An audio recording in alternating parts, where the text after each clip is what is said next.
नमस्कार, मैं हूं सिद्धांत गोयल और आप देख रहे हैं इंडियन ऑब्जर्वर्स।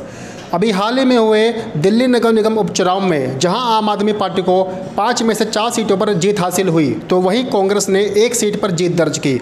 और अगर बात करें बीजेपी की, तो बीजेपी को बहुत ही करारी हार का सामना करना पड़ा।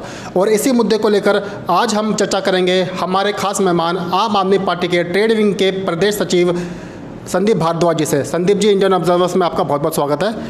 संदीप जी, हमारा सबसे पहला सवाल तो आपसे यही है कि आम आदमी पार्टी की इस उपचुनाव में जीत पर आप क्या कहना चाहेंगे? देखो, ये जो दिल्ली में 5 सीटों पे उपचुनाव हुए और आम आदमी पार्टी ने 4 सीटों पे जीत दर्ज करी है, और इसके लिए तो मैं दिल्ली का जो प्यार है अरविंद केजरीवाल जी के प्रति और जो विश्वास है, मैं वही बात कहना चाहता हूँ कि 0 सीट देकर दिल्ली की जनता ने बीजेपी को पूरी तरह से नकार दिया है। क्योंकि आज 14 साल से जो दिल्ली नगर निगम में बीजेपी की सरकार बनी हुई है, वो बिल्कुल हर मोर्चे पे नाकाम साबित हुई है। कोई एक भी ऐसा काम इन्होंने किया हो ऐसा है ही नहीं, और ये दिल्ली की जनता भली भांति समझ चुकी है। और ये जो 4 सीटों का रिजल्ट था, ये उसी का परिणाम है। जैसा कि 2019 में लोकसभा के चुनाव हुए थे, उसमें माफ़ कीजिएगा, जो 2020 में विधानसभा के जो चुनाव हुए थे, उसमें इस बार 7 सीटें बीजेपी की आई हैं। तो इस पर आप क्या कहना चाहेंगे? पिछली बार 3 सीटें थी और इस बार बढ़कर 7 हो गई। तो इस पर आप क्या कहना चाहेंगे कि बीजेपी ने लोगों को इस बार ज़्यादा सीटें आई हैं बीजेपी की? हाँ, देखो, आप दिल्ली में 70 विधानसभा हैं और कहते हैं ये 3 और 5 साल के ही फेर में ये लगे हुए हैं, तो ये 7 सीटें कोई मायने नहीं रखती। मतलब इसका अर्थ ये जाता है कि दिल्ली में 99% जो जनता है वो आम आदमी पार्टी को चाहती है। और ये जो इतिहास गवाह है कि जो इससे पहले चुनाव हुए थे, जब 2015 में हुए थे, तो 70 में से 68 सीट आम आदमी पार्टी को मिली।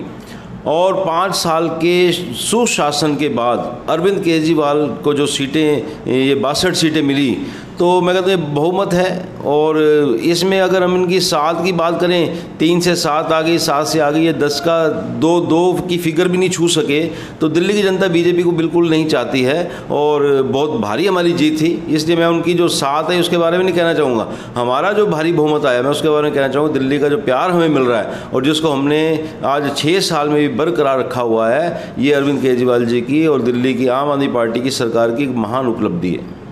एक मेरा आखिरी सवाल आपसे ये था कि जो कांग्रेस ने एक सीट पर जीत दर्ज की है, तो उस पर आप क्या कहना चाहेंगे? क्या ये अगले साल के चुनाव के लिए आम आदमी पार्टी के लिए खतरा है? कांग्रेस दिल्ली की 70 में से 62 सीटें आम आदमी पार्टी की आई विधानसभा में, और अभी जो 5 सीटों में चुनाव हुए, तो समझ लो 5 को अगर हम करें तो 80% सीटें हमारी आई हैं। अगर 5 को हम उससे भाग देते हैं, तो जो भी उस इलाके के जो समीकरण हुए, उसके बारे में भी पार्टी में विचार विमर्श करने की आवश्यकता है। क्योंकि हम चाहते हैं कि दिल्ली में जब आम आदमी पार्टी का अगले साल जो नगर निगम का चुनाव होता है, तो 272 में से 272 सीटें जो कि दिल्ली की जनता ने आम आदमी पार्टी को देने का मन बनाया हुआ है, उसी पे ही हम लोगों का पूरा फोकस है। और आज दिल्ली में बजट आ रहा है, आप बजट को देखो कि जब सरकार की बागडोर अरविंद केजरीवाल जी के हाथों में दिल्ली की आई थी, उस वक्त दिल्ली का बजट 30,000 करोड़ था, जो बढ़ते बढ़ते 30 से 35 हुआ, 35 से 43 हुआ, 43 से 53 हुआ, 53 से 60 हुआ। और मुझे उम्मीद है कि आज भी जो दिल्ली विधानसभा में बजट पेश हो रहा है, वो 65,000 करोड़ का बजट पेश होने जा रहा है, जिसमें 25% जो पैसा है वो शिक्षा पे खर्च होगा।